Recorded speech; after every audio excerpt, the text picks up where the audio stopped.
Olá e bem-vindos de volta ao Portuguese with Leo. Ontem, dia 1 de dezembro, foi mais um feriado nacional, o dia da restauração da independência.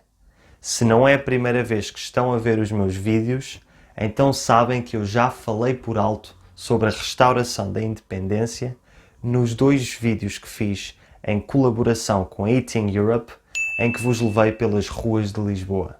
Falar por alto significa falar de algo de forma geral e resumida, sem entrar em muitos detalhes. Em inglês seria o equivalente a to mention in passing. Nesses vídeos em que falei por alto sobre a restauração da independência, prometi-vos que um dia iria dedicar um episódio inteiro a falar sobre este tema. Pois bem, hoje é esse dia.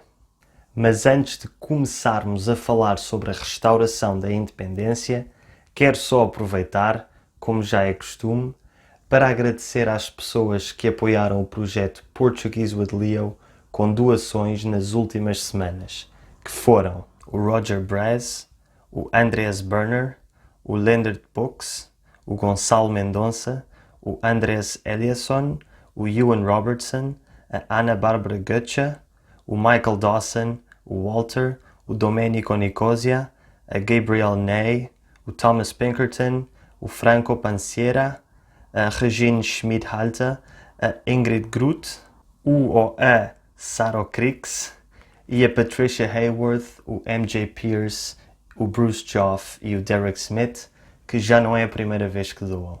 Muito obrigado a todos vocês. A vossa generosidade faz mesmo muita diferença. Obrigado. O que foi então a restauração da independência? Portugal é um país muito antigo, com quase 900 anos. Desde o século XII que Portugal é um país soberano, ou seja, um país independente de qualquer outro país. E assim foi durante muitos anos, muitos séculos, até ao século XVI, em que houve uma crise de sucessão ao trono. Uma crise de sucessão acontece quando um rei morre sem deixar herdeiros. E neste caso, o rei de Portugal, Dom Sebastião, morreu em 1578 sem deixar nem filhos nem filhas para lhe sucederem no trono. Isto aconteceu porque Dom Sebastião ascendeu muito novo ao trono de Portugal, com apenas 14 anos, e desde muito jovem que ele tinha uma grande vontade de conquistar vitórias militares, de expandir o território português e de reviver o passado glorioso do Reino de Portugal. Aos 24 anos, em 1578, Dom Sebastião planeou uma cruzada no norte de África que culminou na Batalha de Alcácer Quibir, no norte de Marrocos. Infelizmente para Dom Sebastião, a batalha não correu da melhor forma para o exército português, que foi derrotado, e o rei acabou por desaparecer sem nunca ser encontrado. Como já disse, Dom Sebastião não tinha descendentes. Após a sua morte, o seu tio-avô, o cardeal Dom Henrique, subiu ao trono, mas morreu 2 anos mais tarde, em 1580, também sem deixar herdeiros, porque era cardeal e por isso não podia ter filhos. E foi então que tivemos a crise de sucessão de 1580. Os 3 principais pretendentes ao trono português eram Dona Catarina de Bragança, Dom António Prior do Crato e Dom Filipe II, o rei de Espanha. Destes 3, Dom Filipe II era o que tinha maior poder económico e militar. Dom António ainda conseguiu ser aclamado rei por uma parte da população, mas o seu reinado durou apenas 1 mês, até que foi derrotado pelas forças de Dom Filipe. Desta forma, Filipe II de Espanha tornou-se em simultâneo rei de Espanha e rei de Portugal, conhecido como Filipe II em Espanha e Filipe I em Portugal, e formou-se aquilo que ficou conhecido como a União Ibérica. Inicialmente, muitos portugueses apoiaram esta união, uma vez que o Império Espanhol e o Império Português se complementavam na perfeição.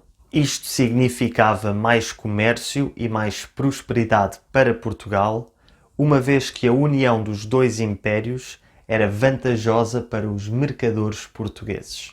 Há uma expressão idiomática que reflete isto muito bem. A união faz a força. Dom Filipe era um bom governante e permitiu que Portugal continuasse a ser governado por portugueses e que o português continuasse a ser a língua oficial. No entanto, os seus sucessores, Dom Filipe III de Espanha, conhecido como Filipe II de Portugal, e Dom Filipe IV de Espanha, conhecido como Filipe III de Portugal, foram menos positivos para os portugueses, com políticas que os prejudicavam, com aumentos de impostos e com participações em guerras contra países com os quais Portugal tinha relações pacíficas.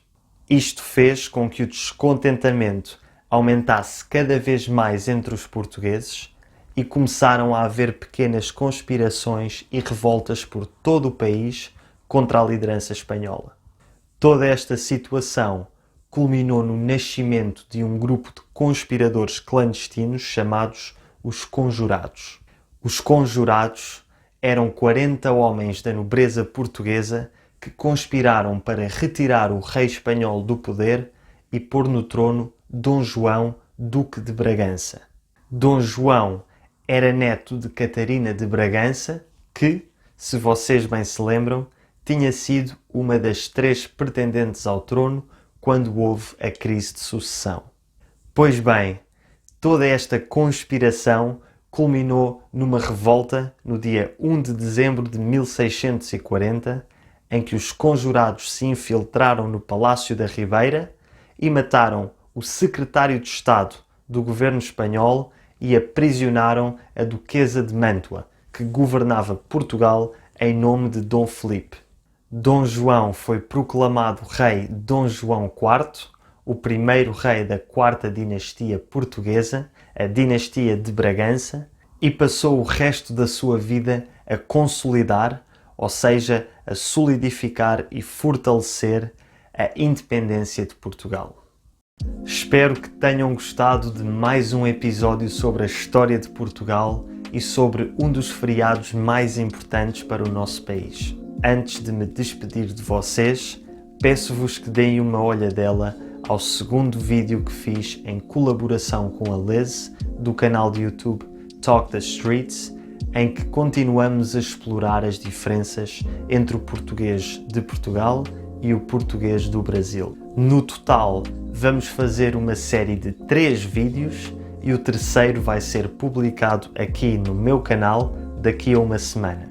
Até lá, muito obrigado por assistirem até ao fim e vemo-nos para a semana.